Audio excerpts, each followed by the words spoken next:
હાલના મિત્રો કેમ છો બધા મજામાં ને? તો આપણે સવારમાં ઉઠી ગયા અને ઘોડો લઈને જઈએ આપણે સાઈડ ઉપર અને સાઈડ ઉપર થોડુંક કામ હે તો આપણે કરી આવી સાઈડ ઉપર કામકાજ અને કામકાજ કરીને ભાઈ વહી આવશું દુકાને ભાઈ પપ્પાને બહાર જવાનું હોય છે કદાચ તો જોઈશું કઈ રીતે મેળ આવે એ. હાલો તો આપણે પહોંચી ગયા સાઈડ ઉપર ને ઘોડો તો એને લિફ્ટમાં જ આવી ગયો તો વાંધો ન પડે નકર તો સીડી એટલે આવવો પડે અને બાજુમાં તમે જોયો કોણ ખુલ્લું ખાનું એમાં વાયરિંગ આવશે. હાલો વાયરિંગ કરી નાખીએ આપણે. આ ફેન્ચકાર ખોલ નાખ્યું ને એમાંથી એક વાયર જાય રૂમમાં તો એ વાયર આવી ને એક વાયર બાંધી દેવાનો છે અને ત્યાંથી ભાઈ નેટનો વાયર ખેંચવાનો છે. નેટનો વાયર ખેંચાઈ જાય ને એટલે પછી આપણે તમને ખાનું બતાવી દો ને ખાનામાં કાઢવાનું આપણે આવી ગયા દુકાને ને પાછા સાઈડ ઉપરથી આવી ગયા કામ કરીને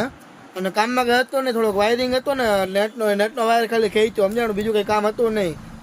વાયરિંગનો ખેંચી અને બધો વીટી દીધો એને અને તમે આજ જોઈએ કહો કેવા આમ થઈ ગયા આખા થોડાક લાલ જેવા થઈ ગયા હતા તો હરખા આવી ગયા એટલે તમે આમ રૂબડવા માંડો ને તો ખબર પડે કેવું છે નહીં. એમાં એવું હતું કે વાયરથી ખેંચે ને એમાં એને થોડુંક ઓઇલને લગાડવું પડે તેલને એવું કારણ કે એ નાખો વાયર બધા એટલા ફિટ થઈ જાય ને કે ખેંચાય નહીં હરખા એટલે બધું એવી રીતે કરીને વાયર ખેંચાય ને તો વાયર લીસો ફૂલ હોય તમે પકડો ને કદાચ આમ ગવો ને તો તમને હાથમાં જ ન આવે વાયર એટલો લીસો હોય એમાં આખું ટેપને મારીને પછી તેલનો ચોપડીને પછી ખેંચવો પડે તો એટલો ટાઈટ પડે ને કે આમ હાથમાં એક તો તમને ખેંચાતો જાય લહરતો જાય એમાં તમે બળકીને ખેંચવાનો એટલે ફૂલ અઘરું પડી જાય વાયરિંગ ખેંચવાનું એ નેટનો વાયર હતો ને ખેંચવાનો તો એટલું જ કામ હતું અડધી કલાકે નથી કામ કર્યું ને અડધી કલાકમાં અંદર આવી ગયા આપણે તો પપ્પા ગયા છે બહાર તમને કીધું તો એમ કે મકાનનો ઓલો વાસ્તો ને હતો એટલે જમવા જવાનું હતું તો હું પપ્પા બે જાય ખબર નથી કોણ કોણ જાય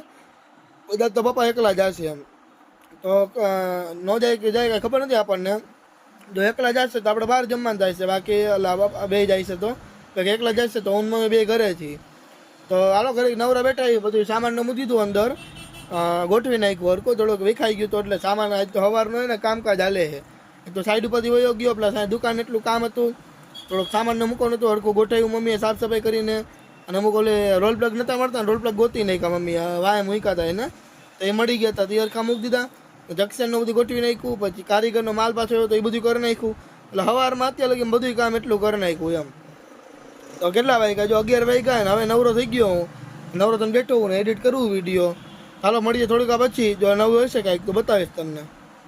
દુકાન આપણે આવી ગયા ને દુકાન આવીને બેઠા અને પડદોને બધું મારી દીધું છે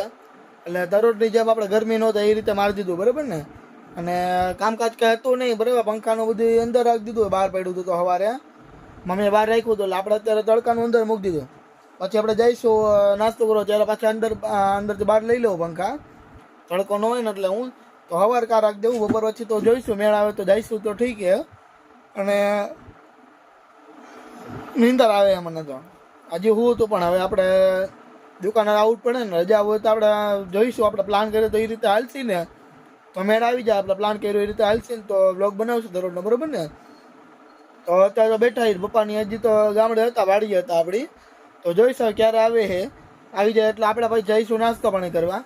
તો ક્યારે આવે જોઈ તમને વિડીયો બતાવી દઈશું આવે એટલે અને નાસ્તો કરવા જાય એટલે એ તમને ખબર પડી જશે ક્યારે જાય છે એમ અને આજ તો આપણે જમવાનું હતું ને બહાર હતું મમ્મીને બહાર ગયા હતા ને એટલે પહેલાં તો નહોતું મમ્મીએ રહેવાના હતા તો તમને કીધું હતું એમ કે જો મમ્મી પપ્પા બે જઈશે તો જમવા જવાનું છે આપણા મોબાઈલમાં ને ચાર્જિંગ હાવું 4% જ છે તો આપણે ઘરે આવેલા જાય ચાર્જિંગ લેતાવી અને પાછા આવી અને નાસ્તો મને જોઈ બરાબર મેળ આવતો નાસ્તો કરતા હતી